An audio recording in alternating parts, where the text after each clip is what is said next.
Good evening and welcome to the Carlo Nightly News. I'm Denise Head. The recurring question that many economists are being asked these days is, how is the United States economy really doing? Unfortunately, there is no single answer to that question. The United States economy is still the largest and most important in the world, representing about 20% of total global output. According to the International Monetary Fund, the United States has the sixth highest per capita GDP in the world. The U.S. economy features a highly developed and technological advanced services sector, which accounts for about 80% of its output. The U.S. also has an important manufacturing base, which represents roughly 15% of output. The U.S. is the second largest manufacturer in the world and a leader in higher value industries such as automobiles, aerospace, machinery, chemicals, and telecommunications. Although agriculture represents less than 2% of output, the U.S. is a net exporter of food and the largest agricultural exporting country in the world. The economy has been recovering slowly, yet unevenly since the depths of the recession in 2009, and has received further support through expansionary monetary policies. While the labor market has recovered significantly and employment has returned to pre-crisis levels, there is still widespread debate regarding the health of the U.S. economy. Even though the worst effects of the recession are now fading, the economy still faces a variety of significant challenges going forward. Deteriorating infrastructure, wage stagnation, rising income inequality, elevated pension and medical costs, and a large current account and government budget deficits are all issues still facing the U.S. economy. With fiscal uncertainty present, but still many potentially viable entrepreneurial opportunities existing, many are wondering if it's still a good idea to pursue their entrepreneurial dreams. Today we examine what Joseph Rogers, an aspiring fashion designer, should consider before deciding to become an entrepreneur. Before launching his new clothing line, Joseph must consider his biggest cost, the opportunity cost.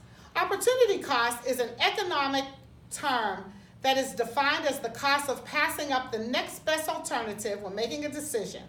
For example, if an asset is used for one purpose, the opportunity cost is the value of the next best purpose for which that asset could have been used. Joseph is currently working as a manager at 3M, so his opportunity cost of launching a new clothing line is typically the financial security that his corporate position affords. One way to mitigate this security is by attaining funding for the clothing line and setting the same salary for himself as he has at 3M. However, if the venture fails, Joseph may have lost the opportunity to return to his position at 3M and probably will not realize the advancement up the corporate ladder that he may have had he stayed at his prior position. Opportunity cost is related to the risk-reward trade-off that is implied in entrepreneurship. The risk-reward trade-off implies that the higher the risk, the higher the potential reward. Opportunity cost comprises a large part of the risk in the risk-reward trade-off. It is important to remember that each entrepreneur has a different opportunity cost, just as companies have different opportunity costs when determining whether to launch new products or services. Identifying the opportunity costs, analyzing those costs, and then making the optimum decisions is critical for entrepreneurs and can be a critical factor in the long-term success of a venture. So what is everyone talking about on social media these days? At the top of the list is how the Oscars made history over the weekend with 7 Black winners. We congratulate the 7 Black men and women who walked away with the treasured trophies at the Dolby Theater in Los Angeles.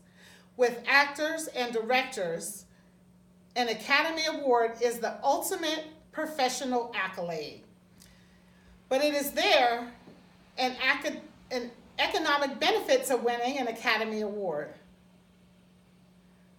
Oscar winners do not receive a check from the Academy with their award.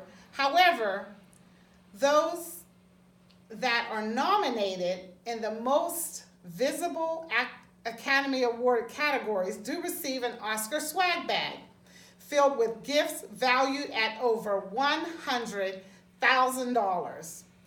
But is there a real economic benefit to winning an Academy Award? The answer is usually yes.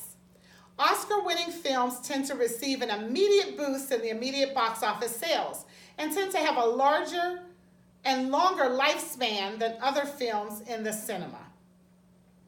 Oscar-winning films tend to receive an immediate boost, and there is a measurable boost to winning an Oscar. According to a paper from Randy Nelson, an economics professor at Colby College in Maine, What is an Oscar Worth? A study of the financial boosts of the Academy Awards and nominations for 131 films between 1978 and 1987 argued that Oscar-nominated films tend to remain in cinemas for twice as long as others, and that a Best Picture award tends to equate to $12.7 million at the box office, with a nomination worth $4.8 million. And more recent analysis by the blogger Edmund Helmer suggests that the boost to a film's box office receipts of Best Picture Oscar is around $14 million. Best Director, meanwhile, tends to add about $11 million to a film's box office revenue, while Best Actor and Best Actress awards have smaller effects. Now to our economic advice segment. Last week we discussed some ideas on how to manage a household budget during a recession. This week we provide some tips on getting a good deal when purchasing a new car. Most of us have or will purchase a new car at some point in our lifetime. Here are a few things to remember that help the process go smoothly. First, do your research. Being able to speak intelligently about the vehicle you want significantly improves the probability of a positive outcome. Finding the invoice price of a car, not the MSRP, is an invaluable tool. The invoice price is what the dealer paid for the manufacturer for the car. Many people obtain financing from the car dealership, but this actually isn't fiscally responsible. Dealership interest rates are typically much higher than loan rates obtained from banks and credit unions. Unless there is an emergency situation, shop around before you purchase a car so you have options and leverage. Be sure to always negotiate based on the full purchase price of the car and not the monthly payment. And finally, buy a car you can afford. In our point-counterpoint segment, we examine the pros and cons of reforming tax laws to encourage savings. Those that are in favor of tax law reform to encourage savings argue that a nation's savings rate is a key determinant of its long-term economic prosperity, and its productive capability is determined largely by how much it saves and invests for the future. When the savings rate is higher, more resources are available for investment in new plants and equipment, which spurs productivity and efficiency. They also argue that the current U.S. tax system discourages savings in many ways, such as by heavily taxing the income from capital and by reducing benefits for those who have accumulated wealth. Those that are opposed to tax law reform to encourage savings have arguments that are just as compelling. These arguments are that many of the changes in tax laws to stimulate savings would primarily benefit the wealthy, and that any tax change that favors people who save will also tend to favor people with high incomes. And finally, if taxes are reduced by the government, budget deficit will also increase because revenue collected by the government will be less. And a larger budget deficit will shift the tax burden to future generations. It's a compelling argument on both sides.